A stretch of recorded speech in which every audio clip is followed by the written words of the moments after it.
नमस्कार. आज आपण एका खूप इंटरेस्टिंग विषयावर बोलणार आहोत.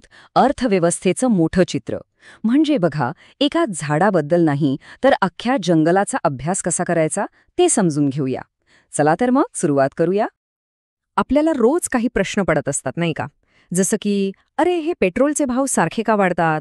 देशाची अर्थव्यवस्था खरंच चांगली चाललीये की नाही हे कसं ठरतं? नोकऱ्या का कमी जास्त होतात? हे सगळे प्रश्न थेट आपल्या सगळ्यांच्या आयुष्याशी जोडलेले आहेत. आणि या सगळ्या प्रश्नांची उत्तरं गंमत म्हणजे एकाच महत्वाच्या शास्त्रामध्ये लपलेली आहेत.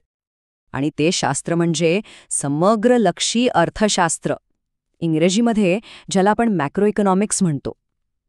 हे एक असं जबरदस्त साधन आहे जे अर्थव्यवस्थेची मोठी आणि किचकट कोडी सोडवायला आपल्याला मदत करतं. आता सोप्या भाषेत सांगायचं झालं तर हे शास्त्र काही एका व्यक्तीच्या किंवा एका कंपनीच्या फायद्या तोट्याच्या पुढे जाऊन विचार करतं. याचा संबंध असतो संपूर्ण देशाच्या उत्पन्नाशी, देशातल्या एकूण रोजगाराशी आणि महागाईसारख्या मोठ्या गोष्टींशी. म्हणूनच इथे फोकस नेहमी समग्र म्हणजे एकूण गोष्टींवर असतो. हा फरक समजून घेण्यासाठी एक मस्त उदाहरण आहे जंगलाचं. आता बघा, सूक्ष्म अर्थशास्त्र म्हणजे मायक्रो इकॉनॉमिक्स काय करतं तर ते जंगलातल्या फक्त एका झाडाचा अभ्यास करतं. पण समग्रलक्षी अर्थशास्त्र म्हणजे मॅक्रो इकॉनॉमिक्स हे संपूर्ण जंगलाकडे बघतं. जंगल कसं वाढतंय, त्याला धोका कशापासून आहे, या सगळ्या मोठ्या गोष्टींचा विचार करतं. फरक लक्षात आला ना? बरं, मग या शास्त्रामध्ये नेमकं काय काय येतं आणि याची व्याप्ती म्हणजे याचा आवाका किती मोठा आहे, चला ते पाहूया. ह्या शास्त्राचा मूळ स्वभावच आहे संपूर्ण अर्थव्यवस्थेचा अभ्यास करणं. म्हणजे इथे वैयक्तिक गोष्टींऐवजी एकूण मागणी, एकूण पुरवठा अशा मोठ्या घटकांवर लक्ष केंद्रित केलं जातं. आणि ह्याच अभ्यासातून मग सरकारला कळतं की नेमकी कोणती धोरणं आखायला हवीत. आणि सगळ्यात महत्त्वाचं म्हणजे अर्थव्यवस्थेचे वेगवेगळे भाग एकमेकांवर कसे अवलंबून आहेत हे सुद्धा स्पष्ट होतं. आणि याचा आवाका तर खूपच मोठा आहे. म्हणजे बघा, या देशाचे एकूण उत्पन्न आणि रोजगार कसा ठरतो याचा अभ्यास होतो. वस्तूंच्या किमती का वाढतात, ज्याला आपण महागाई म्हणतो, त्याचा अभ्यास केला जातो. देशाचा आर्थिक विकास कसा करायचा आणि दुसऱ्या देशांसोबत आपला व्यापार कसा चालतो, या सगळ्या महत्त्वाच्या क्षेत्रांचा यात समावेश आहे. ठीक आहे, हे सगळं कळलं, पण या सगळ्याचा आपल्याला उपयोग काय? हे शास्त्र आपल्या रोजच्या आयुष्यासाठी इतकं महत्त्वाचं का आहे, असा प्रश्न पडला असेल, बरोबर? आता बघा, आपण बातम्यांमध्ये नेहमी ऐकतो की देशाचा आर्थिक वाढीचा दर 7% आहे.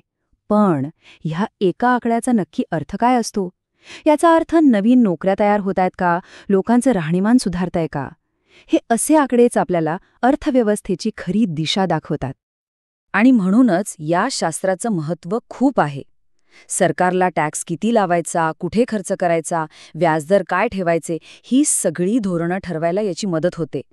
गरिबी, बेरोजगारी यांसारखे मोठे राष्ट्रीय प्रश्न सोडवण्यासाठी एक दिशा मिळते. मोठमोठ्या कंपन्यांना, व्यावसायिकांना भविष्याचं प्लॅनिंग करता येतं. आणि सर्वात महत्त्वाचं म्हणजे देशात आर्थिक स्थिरता टिकवून ठेवण्यासाठी हे शास्त्र खूपच गरजेचं आहे. पण थांबा, असं नाहीये की हे शास्त्र एकदम परफेक्ट आहे. प्रत्येक गोष्टीप्रमाणे समग्रलक्षी अर्थशास्त्राला सुद्धा काही मर्यादा आहेत. हे खूप पॉवरफुल साधन आहे, पण ते 100% अचूक नाही. यातली सगळ्यात मोठी मर्यादा किंवा धोका आहे तो म्हणजे अतिसामान्यीकरण. आता हा जरा अवघड शब्द वाटेल, पण याचा अर्थ सोपा आहे. म्हणजे काय तर संपूर्ण अर्थव्यवस्थेसाठी काढलेला एक निष्कर्ष प्रत्येक व्यक्तीसाठी किंवा प्रत्येक ग्रुपसाठी खरा ठरेलच असं नाही. एक उदाहरण घेऊया म्हणजे लगेच कळेल. एका व्यक्तीने पैसे वाचवणं म्हणजे बचत करणं हीच चांगली गोष्ट आहे, बरोबर? पण विचार करा, जर देशातला प्रत्येक जण फक्त बचतच करू लागला आणि कोणी खर्चच केला नाही तर काय होईल? वस्तूंची मागणीच कमी होईल, कारखाने बंद पडतील आणि बेरोजगारी वाढेल. म्हणजे बघा, जी गोष्ट वैयक्तिक पातळीवर चांगली आहे तीच राष्ट्रीय पातळीवर किती हानिकारक ठरू शकते. आणि याशिवाय अजूनही काही मर्यादा आहेत.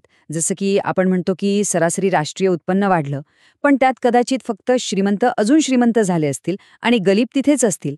ही असमानता सरासरी आकड्यांमध्ये दिसत नाही. शिवाय अर्थव्यवस्थेची एकदम अचूक आणि वेळेवर माहिती मिळवणं हे सुद्धा एक खूप मोठं आव्हान असतं.